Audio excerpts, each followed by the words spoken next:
when you talk about fighters, well, there are a lot of people who remember people like Joe Louis and Muhammad Ali, and people like Rocky Marciano, and well, he is in that same realm. Out of the great city of San Francisco, California, I think America's most beautiful, is a real fighter for the people of America and the general president of LIUNA, the great Laborers International Union of North America. My pleasure to have Terry O'Sullivan with us here in studio. Great to see you, my friend. Great to see you, Jeff. Thank you for having so me. much. And thank you for those very kind words. Well, I mean, you're the best, my man. You've been a patriot for this country. You've helped us as a sponsor, and I think your voice is so important in these days when people are constantly trying to destroy the American middle class,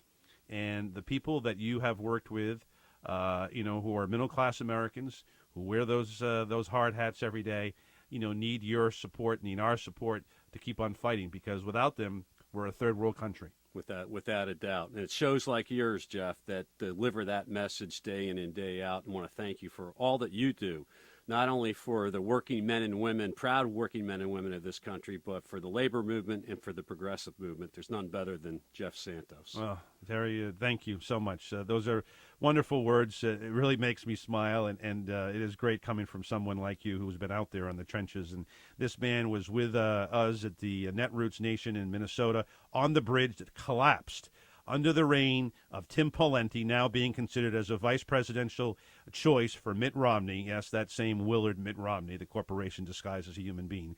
He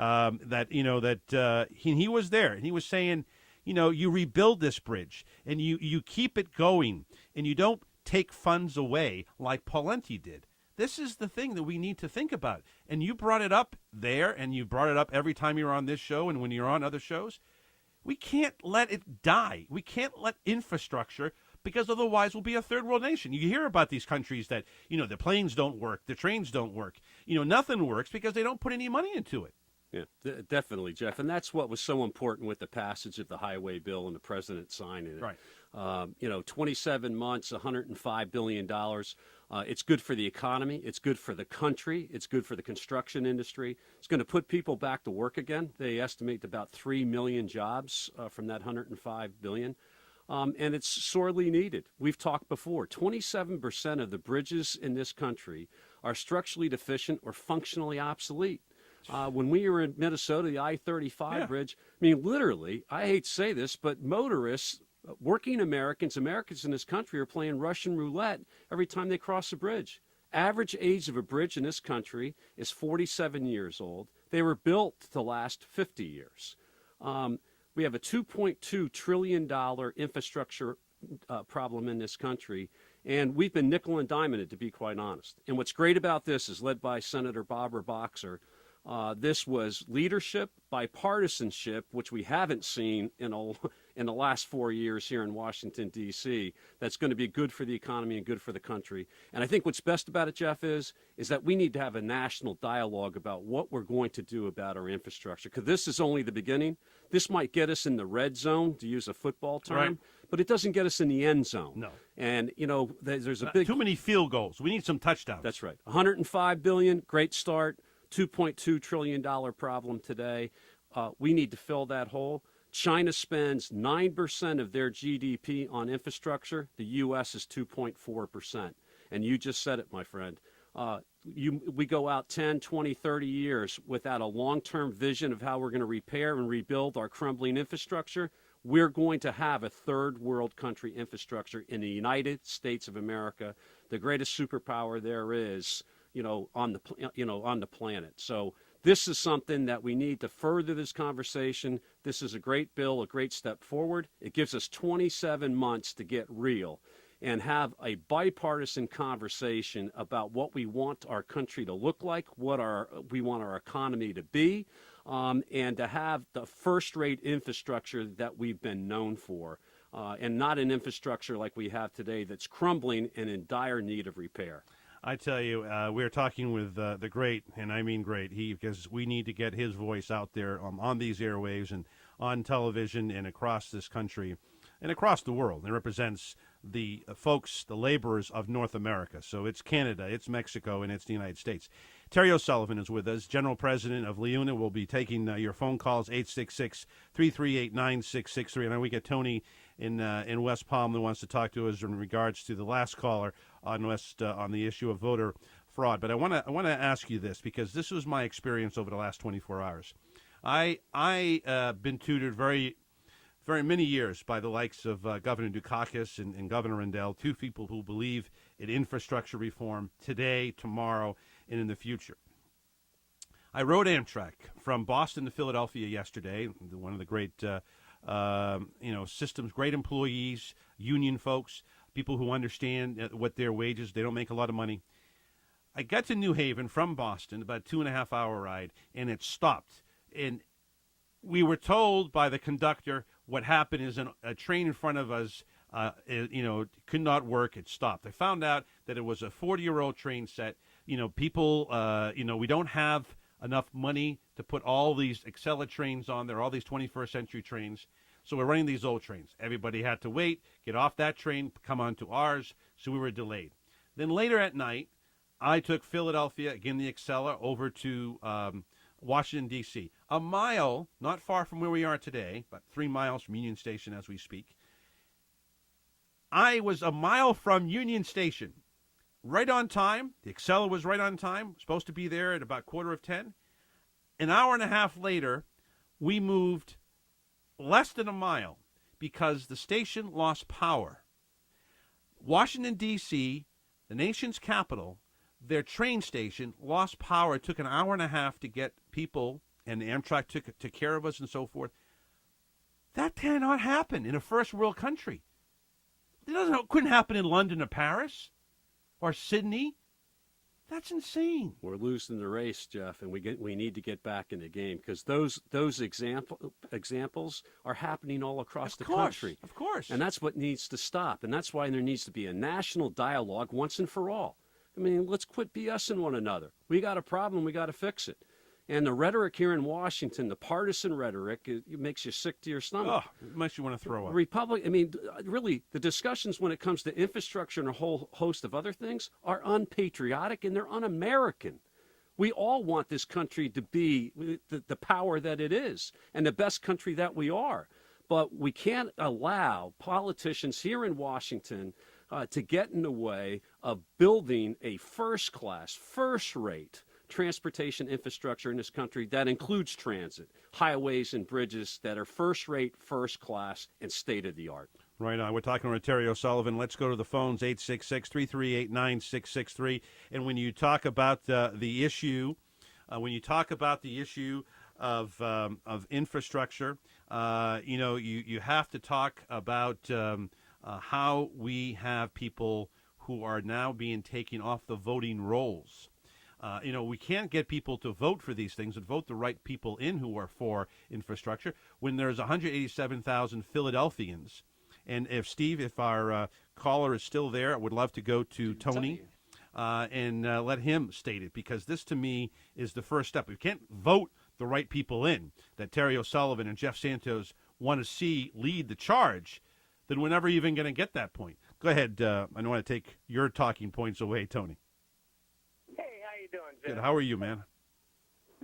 Listen, basically, the Republicans, they ran on jobs.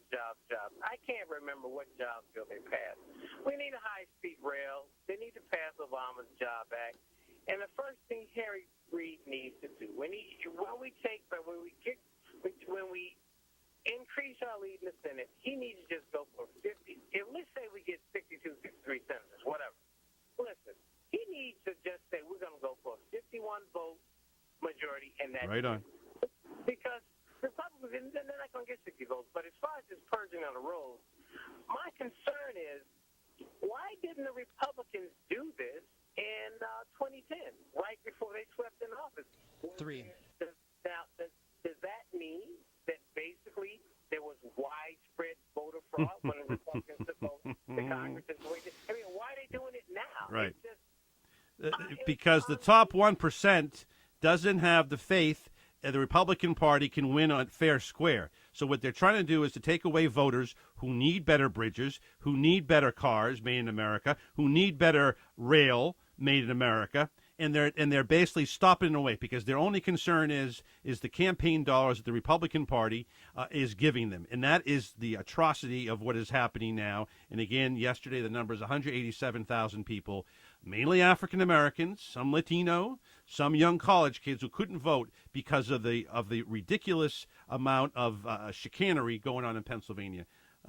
President O'Sullivan, your thoughts? I couldn't agree more, Jeff. The end result is that they're afraid, and they want to hedge their bet, and so they want to make sure that working people in this country, in the city of Philadelphia, and across our great country, can't vote because they want to control everything. They want to take this country over. They want to put it in the hands not of Main Street and Wall Street, and they're hell bent on doing it. And that's what this fight is about. And I know that the AFL-CIO, I know our union, we're going to be front and center on all of this. We're going to have people at the polling sites to make sure that people that should be voting are voting and people aren't turned away, because that's their playbook. It certainly is. Is to keep people at home, is that if somebody does show up, do everything they can to make it difficult for them to vote because they're afraid of how they're going to vote. And we need to make sure that doesn't happen. We're speaking with our good friend and a real great pleasure to have him in studio with us, Terry O'Sullivan, General President of LIUNA, Laborers International Union of North America. We're talking about the highway bill. We're talking about voter ID. And, Tony, I thank you for the call. We'll get to Patrick after the break. Folks, it is amazing. It is amazing that we are in this 2012 year, and we are still talking about things that we were doing in the 1950s, and they're trying to take those away. Unbelievable. We'll be back with Terry O'Sullivan of LIUNA after this, where you're watching and listening to Rebuild America. Let's continue with Terry O'Sullivan and the idea of this election, President O'Sullivan, is that we need to make sure that everybody has a chance to vote. I was talking with somebody earlier. The French, 75%, 80% turnout. The Aussies have the same thing, and they actually find somebody if you don't go out there and vote. We need to make sure that this is out there. I know what you're doing in the AFL is so important. And this goes because if we can't get people out to vote, then we'll never have the opportunity to make Amtrak a first world transit system. And I think that to me is important. All right, let's go to the phones. Pat in Amesbury, you're next, sir. I'm a she. She, I'm sorry. So that's one of those things with Pat, the Saturday Night Live character. Go ahead. I'm sorry, Pat. I know. Patricia, go ahead. My thing is, I'm a news junkie, and I'm going to be 80 next month. Thank you. And I'm telling you, I have never been so sick to my stomach in my life with the GOP. But I think instead of talking about all this money, I think people ought to investigate the Koch brothers. Where did their grandparents come from? Where did their parents come from? Where did they get their money? Do you think that all of a sudden they come into the party? Look how many politicians they own. And now they want to buy the presidency, and you think all this money is going out for nothing? Bullshit. What they're doing is when they get the power, they're going to have the control, and we're going to eat cake. That's right. Pat, you're awesome. I love it. And as far as voter ID, when Bush was running, his people went out and registered as many people as they could so they'd vote for him. And people ought to talk about that. No, you're right. I mean, this is hypocrisy 101. Talking about what the money, they just had a big thing in California, millions of dollars they raised for it. Romney's like the Pillsbury Dough guy. You put him in the oven and he rises. I mean, that's crazy. We're taking that one and we're going to run with it, Pat. Well, you got that quote. It is going to be on Revolution Radio Network. Well, that is fantastic. I get so mad. Listen, I'm 80. My husband's pension, because it was non-union, is $111 one check, and the other check is $79. I get $800 from Social Security from after I check out Medicare. I still work 3 days a week to keep my house. My husband died 6 years ago. Oh my. So then they think, you want to have a program just for senior citizens so they can call you. Because you said the number. I've been trying We to will. get the number for about a Hey, month, Pat, but you say tell you what. that. I want to get because we got a break coming up here. I want to get Terry to respond. He is nodding here in agreement with you and smiling like I am. I think you're great. I want you to give your information to our producer Stevie G, because we want to have you on again. I love that quote. Terry, go ahead. And I think, Jeff, that you just got a co-host if you're talking Yeah, I to think senior so. citizens and Pat. Yeah, you're fantastic, Pat. You couldn't be more right. You know what? Here's the end result. Whether it's the Koch brothers or Karl Rove. This election, from a Republican standpoint, is about how they wrestle control of this country and put it in the hands of Wall Street instead of Main Street. And we have to make sure that that doesn't happen. And we're not going to be able to outraise them as far as money, but we can beat them on the streets, and we need to activate senior citizens and union households and working Americans throughout this country to make sure that we don't lose this country to the likes of Karl Rove and the Koch brothers. Terry O'Sullivan, you're great. If you can stay another couple of minutes, we'd love to have you on in the last sports segment. And if you can't, understand. But thank you, man. It's so good to see you. Thank you, Jeff. We'll be back after this timeout. You're listening to Rebuild America and watching it, too, on RevolutionRadioNetwork.com. Terry, I wanted to give you these final couple of minutes we have here before the next break to wrap up. You heard from our good friend Pat in Amesbury, and it is very interesting to hear the passion of a senior citizen, because she's seen this country, through wars, and has seen this country come back, and this country can come back. We just need the right leaders to do it. Without a doubt, and unfortunately, Jeff, we may not have seen the worst if Mitt Romney becomes the next president of the United States. And so for everything that Pat said and everything that the working class and middle class in this country are fighting for, me and you are fighting for, our organizations, this election really is for all the marbles. It is. This president needs another 4 years to finish what he started. He'll sign progressive legislation that's good for our economy, good for our country, good for working men and women. He's got this country going in the right direction. We need to make sure that he finishes off what he started and make sure that Mitt Romney, Pat was talking about how he rises. We need to make sure he doesn't rise too darn high. That's right.